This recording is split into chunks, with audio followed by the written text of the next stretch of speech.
सब लोग जा चुके थे।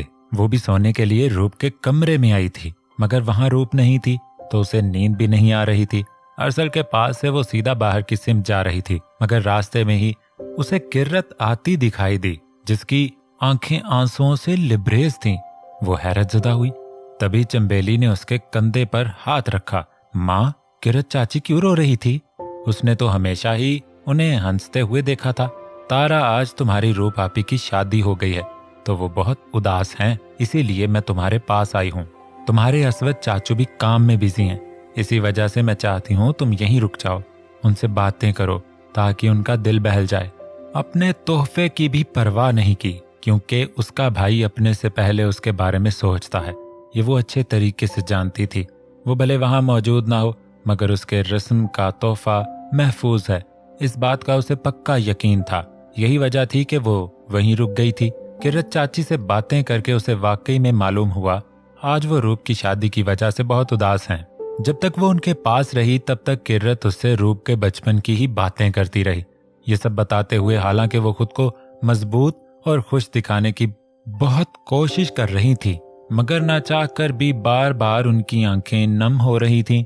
वो भी खामोशी से सुनती रही और खुद भी रूप की ऊट पटांग हरकतें याद करती रही। असवद चाचू जब कमरे में दाखिल हुए तब वो सलाम करके रूप के कमरे में आ गई और यहाँ आकर स्विच बोर्ड के करीब ही उसे एक अलग से छोटा सा बोर्ड नजर आया और इसमें सिर्फ एक ही बटन नसीब था। उसे ऑन करने पर जो नजारा उसकी आंखों के सामने लहराया, उसे देखकर वाकई आंखों पर यकीन करना मुश्किल था। वाओ, रूप आपी के कमरे में ये सब पहले तो नहीं था। छोटे छोटे चांद सितारे देखकर वो बच्चों की तरह खुश हो रही थी। साथ ही रूप की किस्मत पर रश्क आ रहा था। रूप आपी कितनी लकी हैं, मुस्तफा जीजू कितना सब करते हैं उनके लिए। एक बार फिर उसे रूप की किस्मत पर रश्क आया। कुछ देर ये नज़ारा देखने के बाद दोबारा स्विच ऑफ करके वो बाहर निकल आई। आखिरकार नींद नहीं आ रही थी तो सोचा थोड़ी देर ठंडी हवा में सांस ले ले। कमरे को बंद करके वो कॉरिडोर में चली आई। रेलिंग पर हाथ जमाकर कुछ देर नीचे ही देखती रही, जहां अभी भी कुछ लाइट्स जल रही, मगर कसीर मिकदार में हाल पर अंधेरे का राज था। जगह जगह चीजों के शापर और मुड़े तिड़े कागज, मसनूई फूल, चमकीली लड़ियां, गुलाब की पत्तियां, हदे निगाह पूरा हाल ही ऐसा समा पेश कर रहा था जैसे यहाँ कोई बहुत बड़ी जंग लड़ी गई हो। और शायद सच भी यही था। 3 शादियां एक ही तारीख में करवाना किसी जंग से कम न था। और ये भी सच था, आज से पहले मलक हाउस ने इस तरह का समा पेश नहीं किया था। वो अपनी ही सोचों में मगन थी जब हॉल में कोई साया इधर से उधर घूमता दिखाई दिया। लम्हे के 1000वें हिस्से में उसका दिमाग अलर्ट और दोनों कान खड़े हो गए।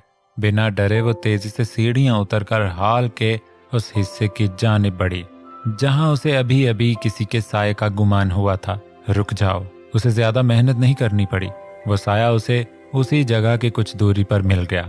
एहसन को कम से कम इस वक्त इस आफत की उम्मीद हरगिज ना थी। लंबी सांस खींचकर वो पूरा का पूरा उसकी तरफ घूम गया। बिखरे बाल, नींद से बोझल आंखें और चेहरे पर थकन के आसार साफ नजर आ रहे थे। तारा, जो शायद अभी सामने वाले पर राशन पानी लेकर चढ़ने वाली थी, अपने सामने एहसन और उसके थकन आमेज हुलिये को देखकर जो हसीन फूल मुंह से झाड़ने वाली थी, पल में उसका इरादा तर्क कर दिया। तुम सोए नहीं अभी तक? लहजे में हैरत थी। एहसन ने भी शुक्र का सांस लिया। इस वक्त वो कम से कम लड़ाई के मूड में न थी। तुम भी नहीं सोई? जवाब के बजाय उल्टा उसके भी अभी तक जागने पर नजरसानी करवाई गई। तो हमदर्दी के बायस जो रायत उसे बरती गई थी, अब तारा को उस पर गुस्सा आने लगा। इस वक्त भूतों की तरह घूमने की कोई खास वजह? कहीं तुम लड़कियों के साथ साथ चुड़ैलों को भी अपना गर्विदा तो नहीं करना चाहते? वो भला कब पीछे रहने वाली थी? ईंट का जवाब पत्थर से देना उसने रूप से सीखा था।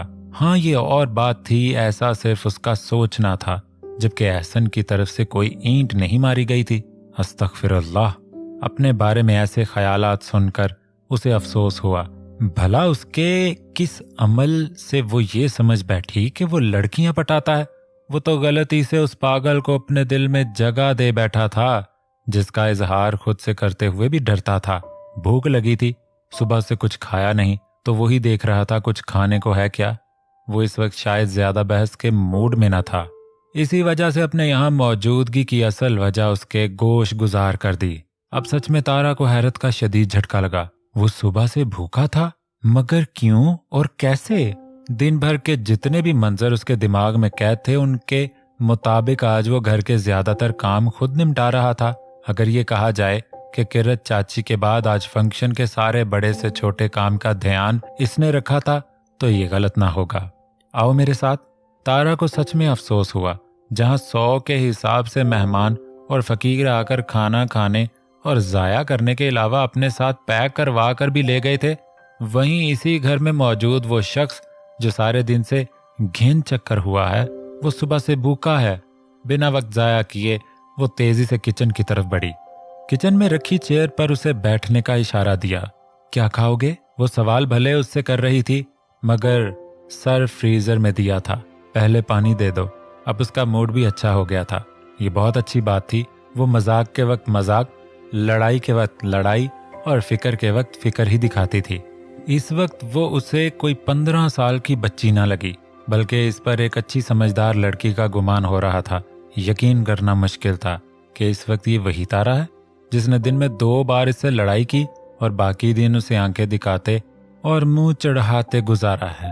फ्रीजर में पीने के लिए पानी तो था, मगर चूंकि वो सुबह से भूखा था और शायद पानी के ही भरोसे था, तो इस वक्त भी पानी उसे ठीक ना लगा। फ्रीजर में मैंगो जूस रखा था, मगर वो थोड़ा था, शायद एक गिलास ना हो सके। एक पल परेशानी हुई, मगर दूसरे ही पल दिमाग दूसरी तरकीब लुका चुका था।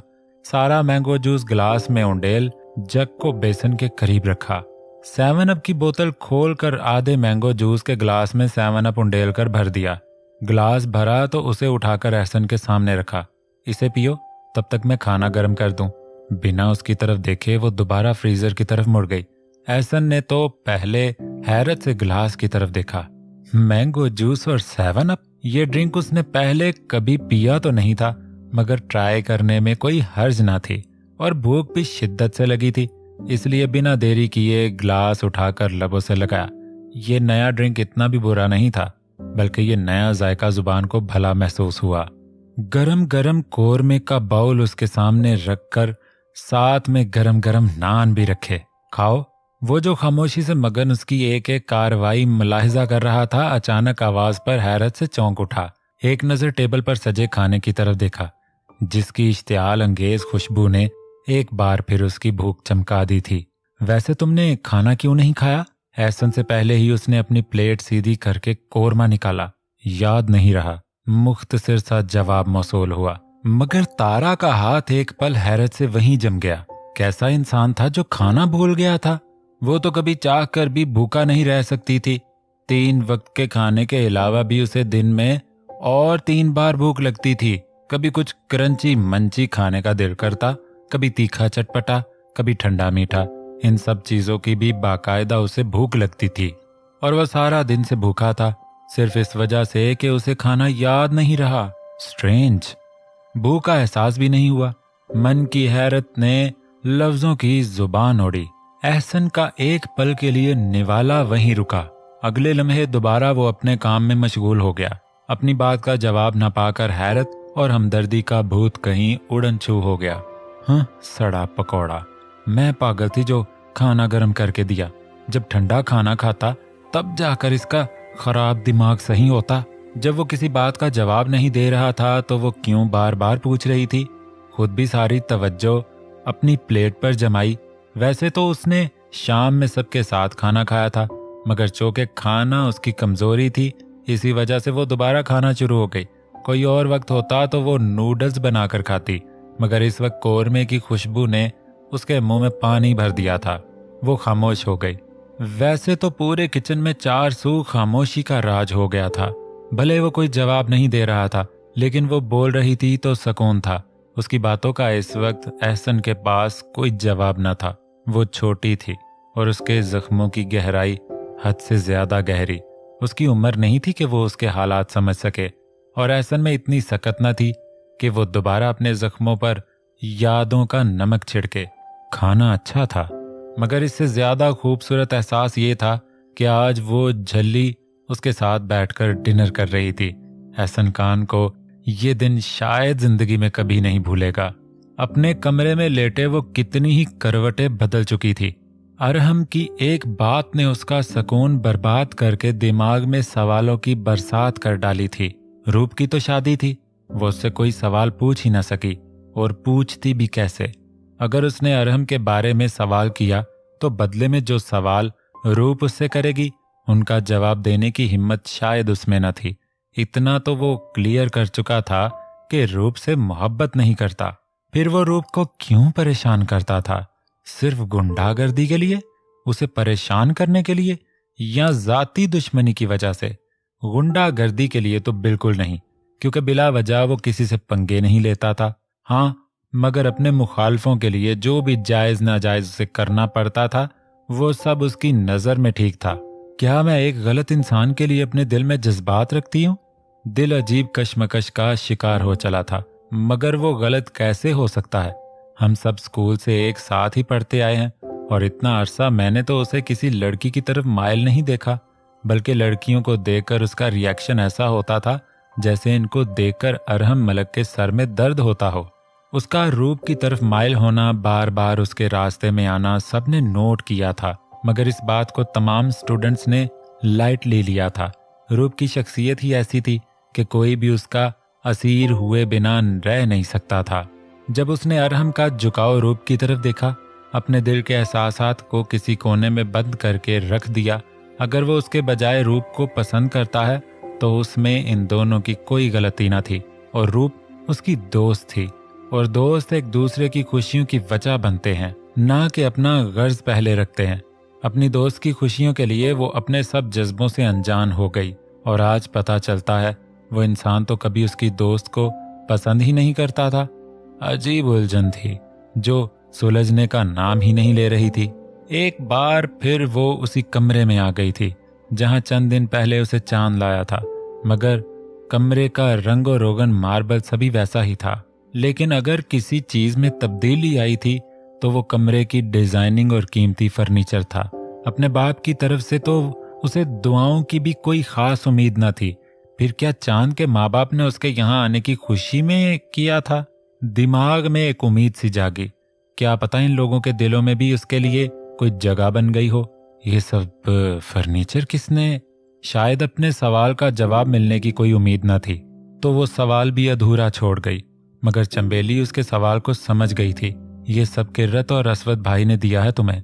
किर्रत बता रही थी कि तुम अब इसके दिल में रूप के मुकाम सा मुकाम रखती हो, तो जो जो वो रूप के लिए अपनी जिम्मेदारी समझती है वो अब से तुम्हारे लिए भी वही जिम्मेदारी निभाएगी।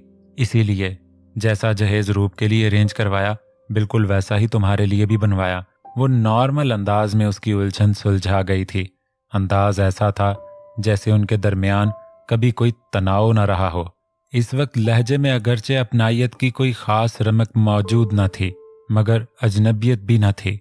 जबकि कल शाम उनकी नजरें कुछ और ही पैगाम दे रही थी, तो इस वक्त मिशी का हैरत ज़दा होना बनता था। उसके हैरत ज़दा अंदाज पर चंबेली को अचंभा नहीं हुआ। उसका ये अंदाज अपनी बहू के साथ नया था, तो उसका हैरत में आना तो बनता था। चांद को आने में शायद थोड़ी देर हो जाए।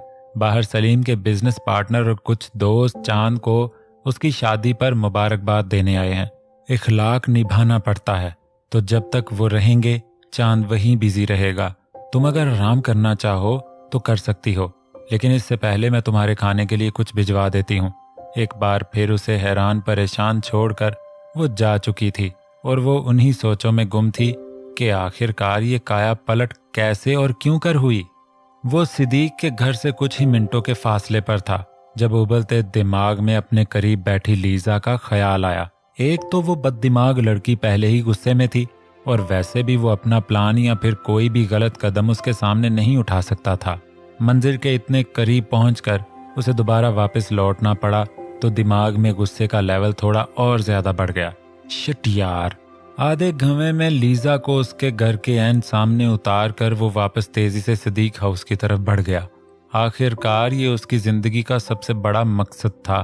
पूरे पाकिस्तान में सबसे बड़ा अमीर बिजनेसमैन और दुनिया के टॉप 10 बिजनेसमैन में उसका नाम आना चाहिए। एक बार पैसा आ गया तो सारी पावर भी उसके हाथ में होगी।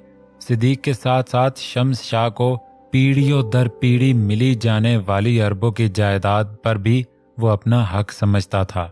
शम्स शाह की सारी जायदाद अपने कब्जे में करके इसको उसके पोते के साथ कब्र में उतारने का ख्वाब उसके बाप ने दिखाया था और सबसे पावरफुल इंसान बनना उसके खुद का ख्वाब था। यही वजह थी कि अपने बाप की बुझाई गई बसात उनके जाने के बाद वो खुद खेल रहा था। स्टेयरिंग पर जमे हाथ में मौजूद एम नामी अंगूठी को देखकर उसने आह भरी। उसका दिमाग आज से कई साल पीछे चला गया, जब उसने असवद मलक की बेटी को किडनैप करने की कोशिश की थी, क्योंकि शम्स शाह की तरह इसके बाप का असवद मलक से भी हिसाब किताब निकलता था। यही वजह थी कि वो असवद मलक की सबसे प्यारी चीज छीन लेना चाहता था, मगर वहां भी एक निकाब पोश दरमियान में आ गया। इस निकाब पोश को तो शायद वो हैंडल कर लेता, मगर इसी वक्त असवद मलक भी वहां आन टपका और उस पर असवद मलक के वो 2 बेटे, जो इतने छोटे होकर भी उसकी गाड़ी के पीछे दौड़ने लगे थे और साथ साथ आस पास वालों को भी मदद के लिए भी बुला रहे थे।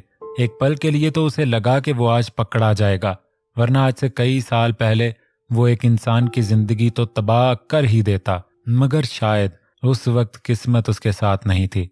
इस वक्त जो कुछ भी हुआ, उस वक्त किस्मत की दी गई हार वो बर्दाश्त कर गया था, लेकिन अगर आज वो हार गया तो उसका अंजाम बहुत बुरा होने वाला था। रात के 12:30 बजे का वक्त हो चुका था जब अचानक से उसकी आंख खुली। नजर घड़ी की तरफ और ध्यान चांद की तरफ गया। वो अभी तक नहीं आया था, जबकि वो लोग काफी जल्दी घर आ गए थे। तकरीबन 3 से 4 घंटे तो हो गए थे। मेहंदी लगे पांव जमीन पर रखकर वो बिना चप्पल पहने ही भारी ड्रेस को संभालते हुए कमरे से बाहर निकल आई। एक पल के लिए पूरे घर में इतना अंधेरा देखकर दिल धक से रह गया। उसे इतने अंधेरे की आदत नहीं थी। सिद्दीक हाउस रात में भी दिन की तरह चमकता था, लेकिन इस वक्त घर में अंधेरा था, तो मतलब सब सो चुके थे। अगर सब सो गए हैं तो चांद कहाँ था? उसे तो इस वक्त मेरे साथ होना चाहिए था। कल से ही उसका दिल कुछ बुरा होने का सिग्नल दे रहा था, मगर वो तब से ही अपने दिल की बेचैनी को दिमाग का फतूर समझकर झटक रही थी। सब लोगों का सो जाना, लेकिन इस वक्त चांद का उसके साथ ना होना, ये कम से कम उसके लिए आम बात ना थी। इस शादी को लेकर वो कितना खुश था, ये बात वो अच्छे तरीके से जानती थी। दिल एक बार फिर जोर जोर से धड़कने लगा। पल भर में ही आंखों में नमी उतर आई। अल्लाह, अल्लाह जी, कुछ बुरा ना करना मेरे साथ, प्लीज प्लीज, मैं हाथ जोड़ती हूँ, इल्तिजा करती हूँ, मैं नहीं सह पाऊंगी इस बार। दरवाजे के बाहर ही वो घुटनों के बल ढह गई। आंखों से जारों के तार आंसू रवा दवा हो गए, मगर किस्मत का लिखा कौन बदल सकता है।